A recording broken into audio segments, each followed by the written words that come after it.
First, let's go to Ken in Great Falls. Ken, good to hear from you. Did you have a quick question or comment for Dr. Kia? Well, I got a comment, but first a quick question. I wonder if the doctor was a supporter of the Shah or a supporter of the revolution. Now, America put the Shah in power in 1952 when we overthrew the democratically elected government of Iran. I'm curious what side he was on. Well, first I'd ask you, which side are you on? Would you rather have the Shah, which was pro-Iran, or would you rather have the Islamo-fascist regime? My wife grew up in Iran. Really? Interesting. She lived there under the Shah. Her father was a professor at Pahlavi University. Oh, interesting. And so we know. I have friends through their family, so I know something about Iran and the viciousness of the Shah. And I wonder if this guy was a supporter of the Shah or the revolution. All right, hold that thought for just a second. Dr. Kia, your thoughts? Yes, first of all, the coup d'etat was August of 1953, not 1952. And that was the coup backed by the CIA against the nationally elected government of Dr. Mossadegh, who was the nationalist leader of Iran. I never supported that coup. I believe that was a mistake.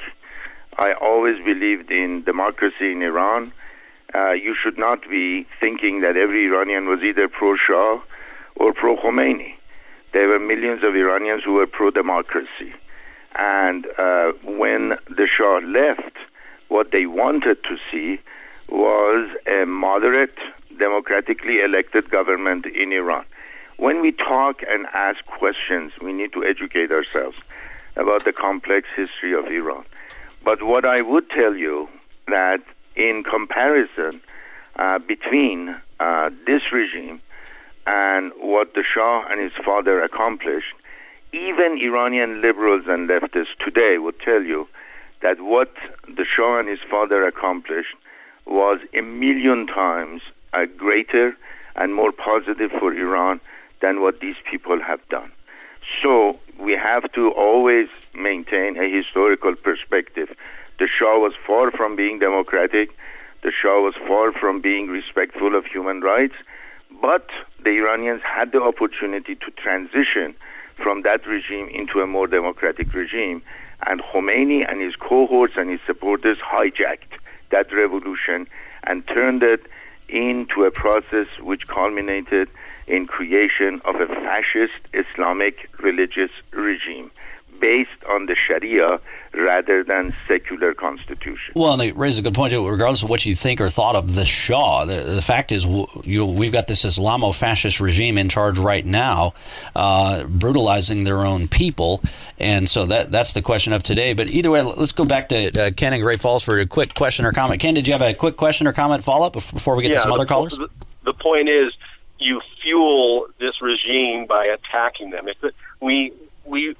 The best thing we could have done is what Obama did when he tried to make things a lot less stressful, and then there was a chance for the forces in Iran to come up. We've crushed that with this idiot act of this president. All right. Dr. Kia, that sounds different from what your reaction was earlier. What's your take? This is the problem. I think the level of hatred for Donald Trump among some Democrats is such that they're forgetting the suffering of the Iranian people and what they had to endure for over 40 years under this regime. And I think if you spend a day in a jail in Iran and you had been interrogated and tortured by the goons and thugs of this regime, you would have a very different opinion. And this is not just my opinion. This is the opinion of Iranian conservatives, moderates, liberals, and even leftists, many of them realizing the nightmare that was brought to Iran in 1979. Well, and that's why we tried, by the way, to negotiate with this regime repeatedly. In fact, George W. Bush administration, we contacted them with regard to collaborating with us when the United States had to go in and get rid of bin Laden and Taliban in Afghanistan. We tried again with the nuclear deal. What did they respond by? By attacking U.S. targets. And, it's amazing the caller calls and just ignores the fact that hundreds of U.S. servicemen were murdered in Iraq by the technology provided by Qasem Soleimani and the Quds forces to those who were considered to be the opponents of the Iraqi regime installed after Saddam Hussein. Yep, the EFPs, the explosively formed projectiles. Trump, you can, but you cannot end your discussion by ignoring the Iranian people and their aspirations. Exactly. Well, and I completely agree with you too. That my fear here is that partisan politics is feeding into Iranian propaganda. Because look, when former President Barack Obama made the call to go into Pakistan to take out Bin Laden, Republicans and Democrats alike celebrated that move. They didn't just say, well, President Obama, you're risking World War III by going covertly into Pakistan, a nuclear-powered country. No, they celebrated it. They called a victory, but instead now they are so anti-Trump that I think you're right. They're just feeding into the Iranian propaganda and in a way, potentially fueling a war, which is what President Trump says this was an act to stop war, not to start war. More with Dr. Kia, but we also want to take your phone calls as well, 406-294-0970. Nancy in Roundup, did you have a quick question or comment for Dr. Kia? Yes, I do, and I want to thank you, Aaron, for a splendid show today, and thank you, Dr. Kia, for coming on and taking the time to explain to us in part the Middle East, because I know it's a very complicated culture, one that is just the opposite of the United States. But my question is this. The people of Iran, they have a constitution, and do they follow the Quran? I understand that in their constitution, in the Quran, it is in part, their thinking is to take over the world, to just conquer the world and make everybody Islamic. Is this true? And thank you, Doctor, and I'll take my answer off air. All right, Nancy, thanks for your call. Dr. Kia, your thoughts? Yeah, Nancy, thank you very much for your excellent question. Let me just say this, that Iran was the first country in the Middle East region, and in fact, after Japan in Asia, to have a fully secular constitutional system as early as 1906. And this constitution was the foundation of the Iranian political system for decades. That constitution, in fact, emphasized separation of religion from politics. That constitution was abolished by Khomeini when he came to power, and they replaced that constitution with a new constitution based on the Sharia or the Islamic law. That constitution denied equal rights to women. In fact, that constitution imposed severe limitations on freedom of expression, and that constitution was used to muzzle and eventually destroy the Iranian secular opposition, whether they were conservatives, moderates, liberals, or even leftists. The result was tens of thousands of Iranians were jailed and eventually executed by this regime. That constitution is now one of the targets of demonstrators. They want the restoration of the 1906 constitution, of course in a modified form, and they want that constitution to become once again the foundation of their new system, hopefully based on respect for human rights and democracy.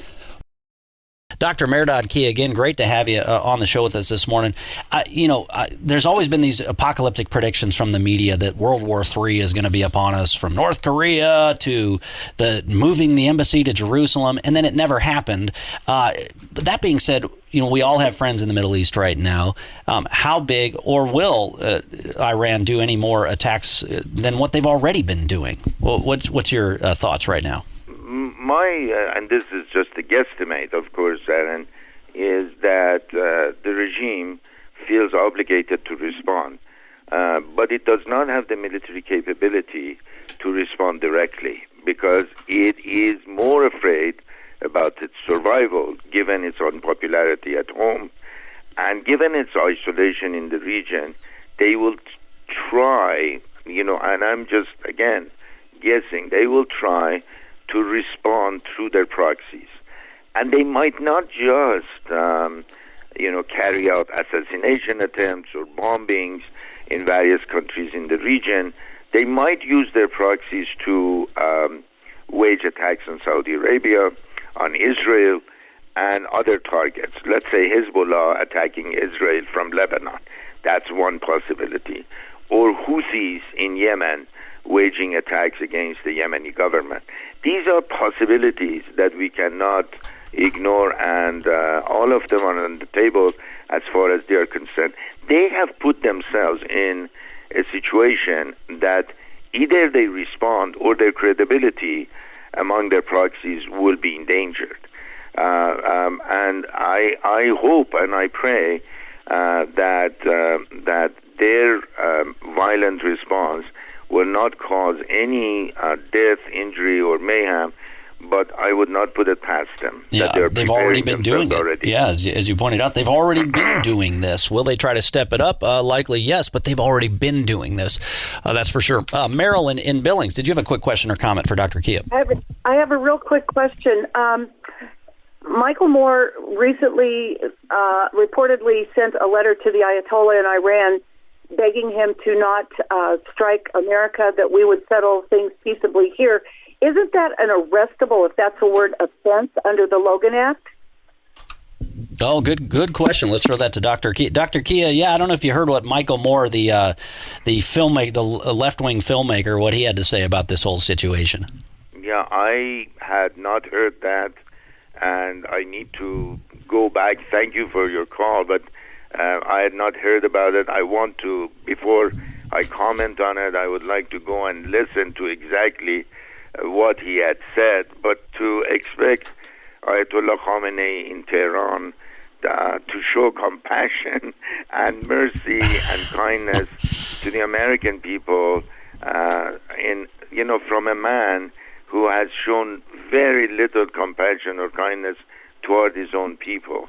This is the key that I don't think many understand and appreciate. These folks in Tehran, they don't even think about the Iranian people and their well-being. What their agenda is a regional and global agenda. They want a Shia religious-based government, which they run from Iran, but has global reach across the world, in Lebanon, in Syria, in Iraq, in Yemen. They could care less about the future of their own people. And that's why billions of dollars worth of oil sale has not gone to the Iranian economy and the well-being of the Iranian people, but supporting Hezbollah and other terrorist organizations in the region. Well, and that's why, too, I saw a retired General David Petraeus, former CIA director. He had a piece at foreignpolicy.com. Petraeus says Trump may have helped reestablish deterrence. So he sees this as a deterring from war. We've only got about 30 seconds to go. Dr. Kia, it's been great. Pleasure, as always, to have you on the show. I guess final question, is this an act of war or an act to stop war? I think that the Iranian regime will huff and puff quite a bit. But remember, Aaron, and this is very important, that in Syria, after years of being involved in supporting the Assad's bloodthirsty regime, Israel has struck Iranian forces numerous times, and Iran has not responded once. They know that their survival is in danger if they respond militarily in a fashion that will justify further U.S. attacks on Iranian targets. Especially with as weak as they are internally right now. Dr. Kia, always a pleasure and an honor to have you on the show. Thanks for your time. The pleasure is all mine. Thank you very much, Aaron.